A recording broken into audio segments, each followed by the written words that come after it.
Phil Collins making a comeback after a self-imposed retirement. He is taking his impressive catalog of classic hits on the road for his first tour in nearly a decade. Collins has sold more than 250 million albums in his career, making him one of the best-selling artists of all time. Now, he is opening up in a revealing new memoir, Not Dead Yet, chronicles the highs and lows of decades in the business and the songs that helped to define an era.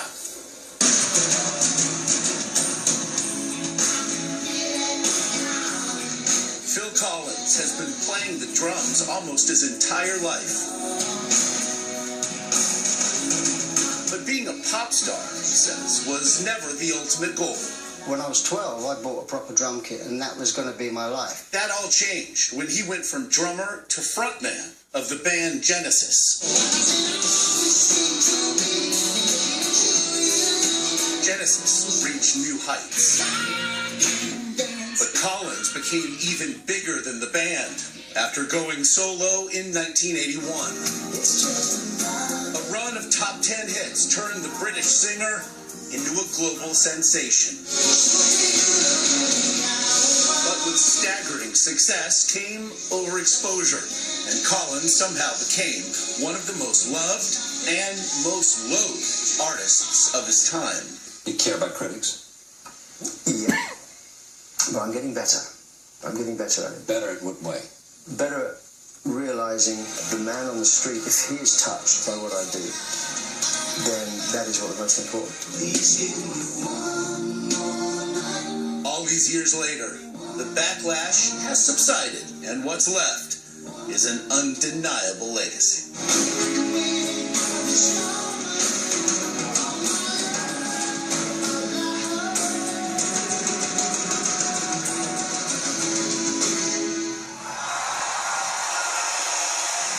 And Phil Collins is good enough to join us now. Good morning. Good morning. Morning. So, It is morning. yes, it is. Not dead yet. It's grim but factually accurate. So, what went into the title? It just came, you know. I mean, I think a lot has been made about my health, made in certain countries, in certain cities, and certain papers. And I thought it was it's my black humour. Mm-hmm. English humour is an acquired thing. But also, I think, to me, it implies that there's more to come. Yeah. And hopefully there will be. You mentioned your health. How are you? I'm okay. I'm okay. I had back surgery last year, left me with a numb foot. That's why I've got a stick. Otherwise, though, I'm in good shape. Yeah. Did you miss it? I didn't really, no. I mean, I retired. I kind of felt like I had to jam on the brakes and say, I'm stopping. Because they're older now, but I have two young boys. Matthew's 11 now and Nick's 15. And I wanted to be at home to be a dad, you know, and I've never been able to do that for one reason or another. My career obviously got in the way, I guess. Stuff happens along the way, and I really wanted to be a dad. So I retired just to sort of concentrate on that. Go ahead. I was going to say, you do. You write about that very honestly, about your other children, too. You say, I carry guilt over each of my kids, all the times I was away. Music made me, but it also unmade me. Yeah. Yeah, well, that's a little, you know, I mean, the book has got a lot of funny things in it, as well as morose. Yeah, you know, I mean, there's this spinal tap attitude if you're in a band sometimes, especially if you're starting, and you know, it's like, yeah, okay, we can do this, yeah, and you kind of, what about the families, you know, and in most instances, families travelled with us. Yeah. But when children start going to school, then it starts to get a little bit more difficult because, you know, someone's got to stay at home, and I was the breadwinner, so. I don't think I would do anything differently. Yeah. That's a good answer. Yeah. Yeah, but nevertheless... You still feel... I still feel... I mean, every time I have every time I take Matthew to soccer practice, I kind of am tinged with this, guilt about I wasn't able to do that with Simon. Yeah.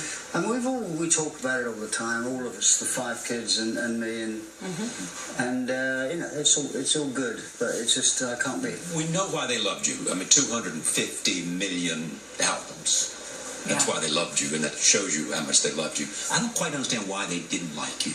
Did they simply grow weary of you, or was I don't think it was so much fans. I think it was I was everywhere all the time. I mean, one of the things about the book, I found out while I was doing the book was the length of the tours. 6-month tour, 3 weeks at home, and then another 5-month tour. Some tours are 13 months, and sometimes the family can come out, sometimes can't. So I think I was always there, and you couldn't get away from me. And meanwhile, I was just doing things. Producer at Clapton, sure, no problem. Go on the road with, Robert Plant, sure, I'll do that. I felt Mr. Incredible. I got time for that. But I think the records were played so much, and they were the same records. Sussudio, Can't Hurry Love, One More Night, Against All Odds. The list goes on, and that's what critics and that's what some people kept hearing. And give us a break. What's it like to be able to play with your son now? It's fantastic. Yeah, he's a great listener, and he takes. If I say that should be a little harder, he'll say okay. And he'll do it. And we played the US Open. I see him on TV now. We played the US Open, and he went from playing to 500 people one night to 20,000 the next. No nerves. He's fantastic. It'll be great fun. Congratulations on the book, Phil Collins. Thank you. And Not Dead Yet will be released tomorrow. You're watching CBS This Morning.